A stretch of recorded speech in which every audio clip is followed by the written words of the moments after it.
Okay, we are back with Joey Pigza, Chapter 5, Caveman. I want a cigarette so bad, Dad said. I can taste it. He pulled up his t-shirt sleeve, ripped the nicotine patch off his shoulder, and stuck it on the dashboard. I don't know why we wear these darn patches, he said. They don't do a thing for me. As he reached above his sun visor and pulled out a pack of cigarettes, I spotted the death skull tattoo on his arm where the patch had been.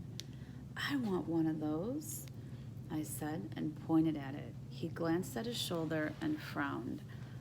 That's one patch that's never coming off, he said, and shook a cigarette towards his lips.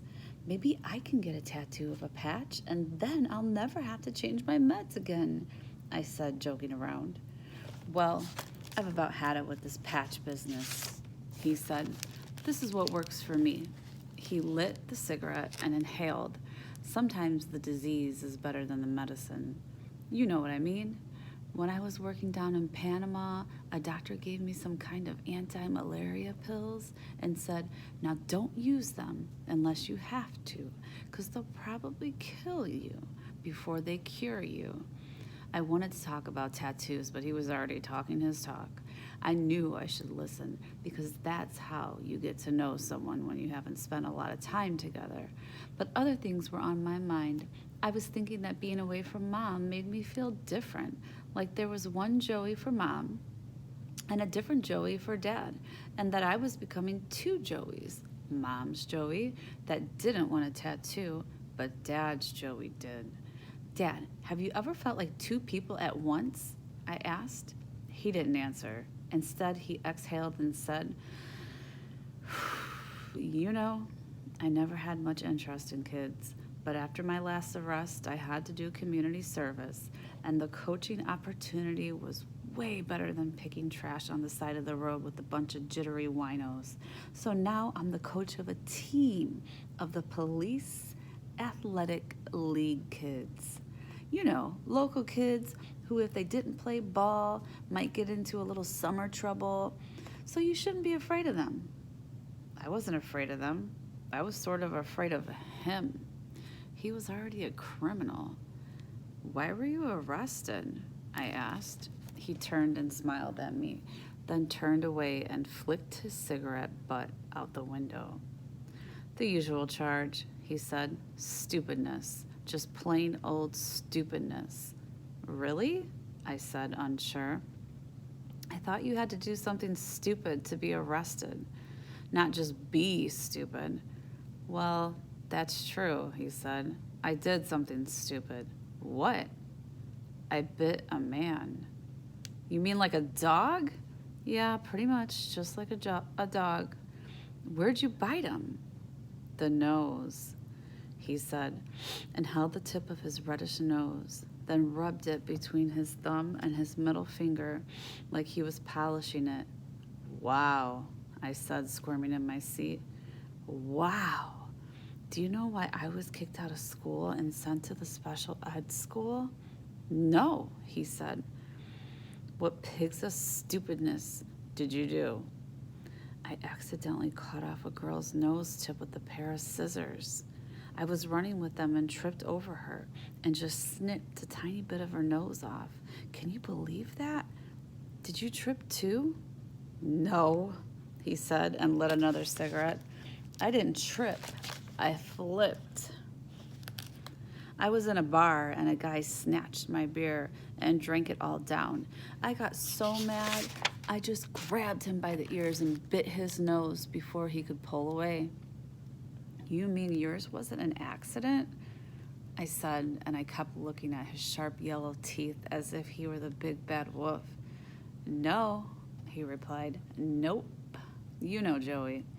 I know you want to have long father-to-son talks with me, and it's not that I don't want to have long talks with you, but you have to realize I really only talk about the future with you, not the past. My past is not good, Joey, so I don't have the good old days to feel all warm and fuzzy about. My past, like the nose thing, gets sort of scary and ugly. And to tell you the truth, I'd just rather have, the new talks to talk about. the now times.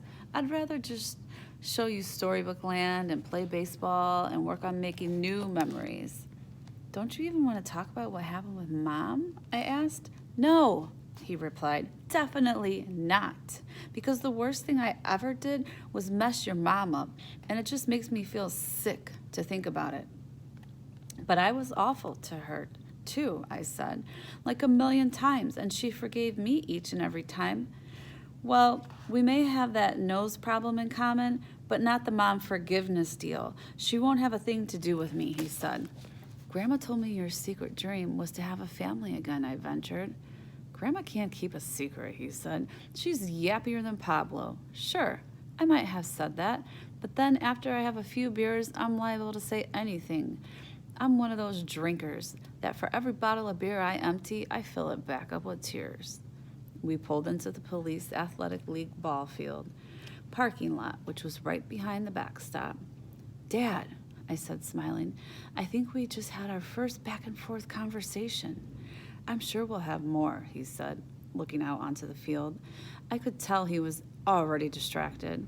He pulled his patch off the dashboard and slapped it back on his shoulder, then swung his door open. But for now, we have a game to play, and I have to knock these kids into shape. Why don't you take a seat in the dugout and just watch a while I get some drills going. He went around to the trunk, opened it, and pulled out a big bag of bats and balls. About tonight, he said. I don't think you'll be playing, but don't feel bad. You'll be the new kid on the team, and I have to use the regulars. But if I get a chance, I'll put you in, so keep an eye on the game. Then he reached out and tousled my hair with his hand. And I loved that. Loved it more than anything he had said. Suddenly, he yelled out over his shoulder at the team, Okay, you slackers, pick up the pace. You don't want to be losers for your entire lives, do you? Then he began hitting sharp ground balls in their direction, which scattered them like pigeons. After a few minutes of feeling out of place over nothing in particular, I began to entertain myself as best as I could. I got a pen out of the car and drew a skull tattoo on my shoulder. I took out my shoelaces and relaced them in the fancy way Dad had his laced. Some kid had left behind a bag of peanuts, and I took a few, opened them up while I whistled, Peanuts from the Tijuana brass tape. I shoved a peanut up one nostril and covered the other with a finger. I snorted as hard as I could, and the peanut blasted from its hole like a rocket from a bazooka. I fired a few at Dad as he trotted by, and one of them hit him in the back of the neck, and he slapped at it like it was a bug. I had just shoved a peanut up my nose when a tall, red-haired woman in a baseball uniform walked into the dugout with a big equipment bag slung over her shoulder. For a moment, I thought Mom had snuck up on me. So, she said, and dropped the bag on the bench, which kicked up a cloud of dust. Are you the new ringer Carter told me about? I'm not sure, I said with my voice buzzing like a kazoo because of the peanut vibrating in my nose. I haven't played yet, so I don't know. Well, you can't take the field until you have the right equipment, she said. She unzipped the bag and reached into it, and while she did, I fake sneezed the peanut into my hand. Bless you, she replied. Thanks, I replied. Want a peanut? Ugh, I held it out towards her on my palm. It looked a little slimy. Did that come out of your nose? She said and squinted at me with her hands on her hips.